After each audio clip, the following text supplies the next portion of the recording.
یہ کیس آپ سے رہ گیا اور ہمارے سامنے آ گیا، آخر اللہ نے بھی کوئی منصوبہ ڈیزائن کیا ہی ہوتا ہے۔ رجسٹرار نے کہا ججز کمیٹی عدالتی بینچ سے کیس واپس لے سکتی ہے۔ جسٹس منصور بولے کمیٹی چلتے کیس واپس لے تو عدلیہ کی آزادی تو ختم ہو گئی، ایسا ہوتا رہا تو کل کوئی کیس اس وجہ سے واپس لیا جائے گا کہ حکومت کے خلاف فیصلہ ہونے لگا ہے۔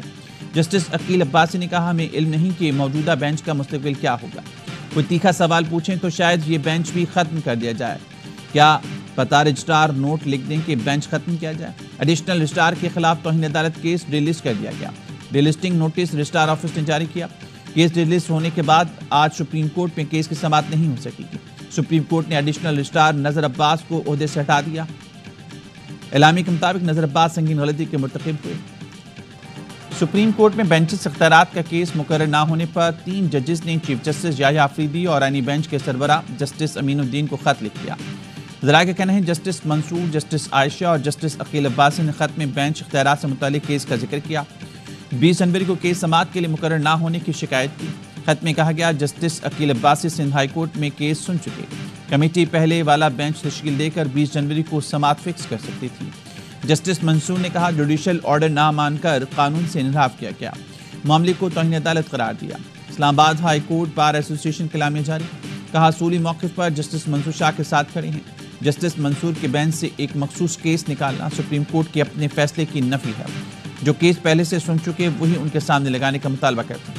ایسا نہیں ہوتا تو ماورائے آئین عدلیہ کی آزادی پر حملہ تصور ہوگا۔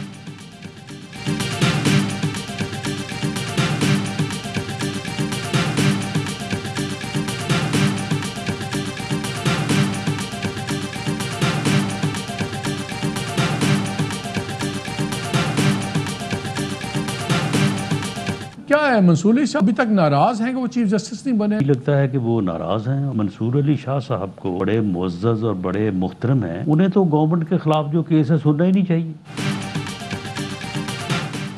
جسٹس منصور علی شاہ کے ریمارک سے لگتا ہے کہ ان کو چیف جسٹس نہ بننے کا غصہ ہے۔ جسٹس منصور علی شاہ کو حکومت کے خلاف کیسز سننے ہی نہیں چاہیے۔ وزیراعظم کے مشیر رانا ثناءاللہ کہتے ہیں عادل بازئی کو 9 ماہ تک کیوں خیال نہیں آیا کہ بیان حلفی جعلی ہے۔ سپریم کورٹ نے عادل بازئی کے بیان حلفی کو جعلی قرار دیا ہی نہیں، عادل بازئی نے خود بیان حلفی دیا، ورنہ یہ 7-8 ماہ گھر نہ بیٹھتے۔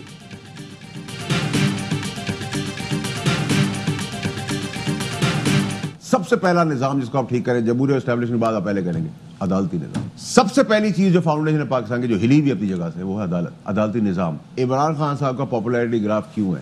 وہ ان کی نفرت، عمران خان کی ایک پاپولیرٹی ادھر ہے اور ان کی نفرت کی وجہ سے ادھر ہے۔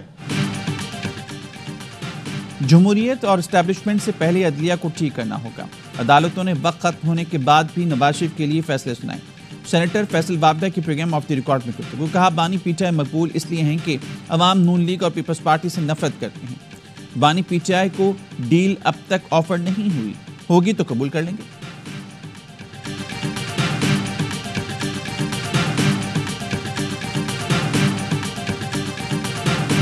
سارم قتل کیس کی تحقیقات جاری، زیر حراست 5 ملزمان کو انویسٹیگیشن سینٹرل کے حوالے کر دیا گیا۔ پولیس کا کہنا ہے گرفتار ملزمان میں 2 چوکیدار، معلم، وال مین اور سارم کے والد کا رشتہ دار شامل ہیں۔ ملزمان کا ڈی این اے کیا جائے گا۔ تحقیقات کے لیے 4 رکنی کمیٹی کا پولیس ذرائع کا کہنا ہے اپارٹمنٹ کی یونین کو بھی شامل تفتیش کیا جائے گا۔ سارم کا اغوا اور قتل کی واردات اپارٹمنٹ کے اندر ہی ہوئی۔ کراچی کے علاقے گارڈن سے مبینہ اخوان ننی علیان اور علی رضا کو 8 روز کے بعد بھی پولیس تلاش نہ کر سکی۔ فرنٹیر کالونی سے لاپتہ 10 سالہ ذہنی معذور عیان کا تاحال کچھ نہ پتہ چل سکا۔ پیر آباد سے 10 روز قبل لاپتہ ہونے والا 14 سال کا مبشر لیاری سے مل گیا۔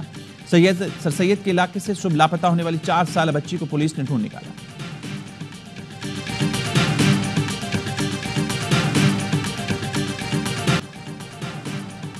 پاکستان نے معاشی استحکام اور ترقی کا سفر شروع کر دیا۔ پاکستان کے عالمی ڈیفالٹ رسک میں 93% کمی آئی۔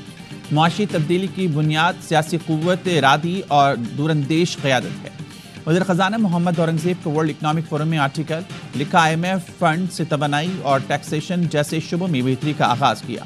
ہماری کوشش کا برکس اقتصادی تبدیلی کا منصوبہ اڑان پاکستان ہے۔ اڑان پاکستان کا اہم جز عالمی بینک کے ساتھ مل کر $20 ارب سے مختلف شعبوں میں بہتری کے اقدامات ہیں۔ مقصد 2028 تک برآمدات میں پائیدار اضافے کے ساتھ 6% GDP نمو حاصل کرنا ہے۔ رواں مالی سال کی پہلی 6 ماہی میں غیر ملکی سرمایہ کاری 20% بڑھی۔ اس سال ترسیلات زر $35 بلین تک پہنچ گئیں۔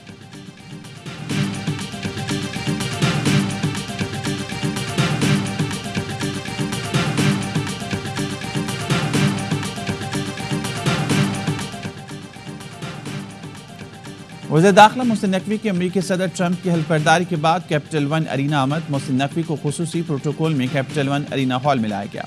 وزیر داخلہ تقریب میں پہلی نشست میں بیٹھے اور امریکی صدر ٹرمپ کا خطاب سنا۔ تقریب میں امریکی سینیٹرز اور ممبرز کانگریس سے ملاقاتیں کی۔ وزیر داخلہ کی خصوصی عشائی میں بھی شرکت۔ ڈونلڈ ٹرمپ کو عہدہ سنبھالنے پر مبارکباد دی۔ گفتگو میں کہا امریکہ کے لیے ایک تاریخی دن ہے۔ امریکی عوام صدر ڈونلڈ ٹرمپ سے محبت کرتے ہیں۔ صدر ٹرمپ کے دور میں پاکستان امریکہ تعلقات کا نیا باب شروع ہوگا۔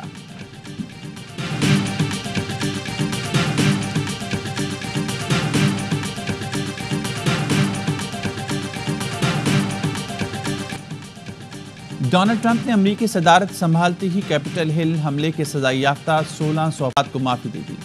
جو بائیڈن کے 78 صدارتی اقدامات منسوخ، متعدد ایگزیکٹو آرڈرز جاری، پیرس ماحولیاتی معاہدے اور عالمی ادارے صحت سے علیحدگی، وفاقی ملازمتوں پر بھرتیاں منجمد کرنے کے حکم نامے پر دستخط، مصنوعی ذہانت پالیسی سے متعلق بائیڈن کا ایگزیکٹو آرڈر اور 2030 تک الیکٹرک کاروں کی فروخت کا ہدف 50% کرنے کا حکم بھی منسوخ کر دیا۔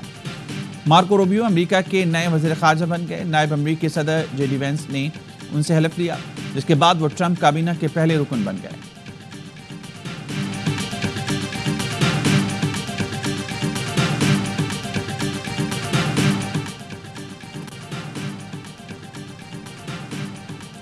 نیو جرسی اور ایریزونا کے اٹارنی جنرل کا امریکی صدر ٹرمپ کا ایگزیکٹو حکم نامہ عدالت میں چیلنج کرنے کا اعلان۔ میٹ کلیکٹن نے کہا آئین امریکہ میں پیدا ہونے والے بچوں کو شہریت کا حق دیتا ہے۔ صدر کو بادشاہت طرز پر ملک چلانے کی اجازت نہیں دے سکتے۔ یہ سیاسی لڑائی نہیں بلکہ قانون کی بالادستی کی لڑائی ہے۔ ڈونلڈ ٹرمپ نے امریکی صدارت سنبھالتے ہی جو بائیڈن کے 78 صدارتی اقدامات منسوخ اور متعدد ایگزیکٹو آرڈرز جاری کیے۔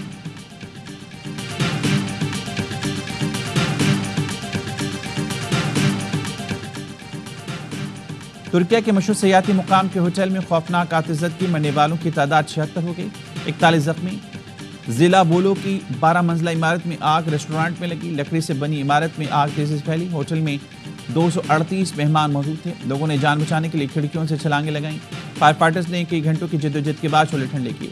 ترک صدر طیب اردگان کا واقعے پر اظہار افسوس، کہا واقعے کی مکمل تحقیقات کی جائیں گی، ذمہ دار افراد کو انصاف کے کٹہرے میں لایا جائے گا۔ غزہ میں حماس اسرائیل جنگ بندی کا تیسرا روز بے گھر فلسطینیوں کی اپنے علاقوں میں واپسی جاری۔ امدادی سامان کے ٹرک بھی غزہ پہنچ رہے ہیں۔ اسرائیل حماس معاہدے کے مطابق 42 دن تک غزہ کی پٹی پر کوئی حملہ نہیں ہوگا۔ اسرائیلی قید سے رہائی پانے والوں میں سیاستدان خالدہ جرار اور خاتون صحافی رولا حسنین بھی شامل ہیں۔ قیدیوں کا اگلا تبادلہ 25 جنوری کو ہوگا۔ حماس مزید 4 اسرائیلی یرغمالی خواتین کو رہا کرے گا۔ قابض فورسز کی مغربی کنارے میں دہشت گردی جنین قیم میں 9 فلسطینیوں کو شہید کر دیا، 40 زخمی۔ اسرائیلی آرمی چیف نے 7 اکتوبر کو سیکیورٹی ناکامی کی ذمہ داری تسلیم کر لی، 6 مارچ کو مستعفی ہوں گے۔ میں نے بحیثیت وزیر اعلیٰ سوچا کہ جب وزیر اعلیٰ بلٹ پروف گاڑیاں پھرتا ہے تو وہ پولیس کے افسران، وہ لوگ جو فرنٹ میں مقابلہ کرتے ہیں، ان کے پاس بھی ایسی گاڑیاں ہونی چاہیے۔ اس مہینے جو ہے وہ 30 گاڑیاں انشاءاللہ آنے والی ہیں اور اس کے بعد فالوڈ بائی 130 گاڑیاں ہم نے دی ہوئی ہیں۔ ہمیں اپنے تمام شہداء اور غازیوں پر فخر ہے۔ ہمارے غازی اپنے صوبے ملک میں بہادری سے دہشت گردوں کا مقابلہ کر رہے ہیں۔ وزیر اعلیٰ کے پی الیمین گنڈاپور کہتے ہیں پولیس نے جب بھی ڈیمانڈ کی ہم نے دل کھول کر پیسہ دیا۔ ریاء خان سے شروعات ہو چکی، بہترین گاڑیاں دی جا رہی ہیں، ٹریننگ سکول کو بہترین بنائیں گے۔ نارتھ کراچی میں پولیس کے ہاتھوں مارے گئے 3 ملزمان اجرتی قاتل اور جرائم پیشہ نکلے۔ 4 ملزمان نارتھ کراچی 5C4 میں باپ بیٹے کو قتل کرنے آئے تھے۔ پولیس نے ہلاک ہونے والے ملزمان کے موبائل فون سے اہم معلومات حاصل کر لیں۔ سپاری دینے والوں نے دکاندار یعقوب اور بیٹے جہانزیب کی تصاویر بھی دی تھیں۔ 4 ملزمان پنجاب اور کراچی پولیس کو بھی مطلوب تھے۔ تحقیقات کا دائرہ لاہور تک وسیع کر دیا گیا۔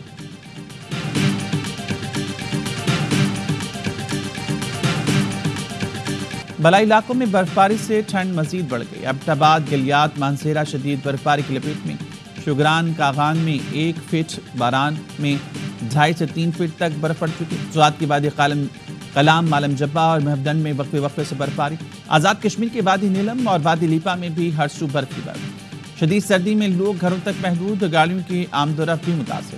کوئٹہ چمن اور زیارت میں کی برفباری، سوات کے علاقے خواجہ خیلہ میں بارش کے دوران گھر کی چھت گر گئی، ماں اور 2 بچے جاں بحق۔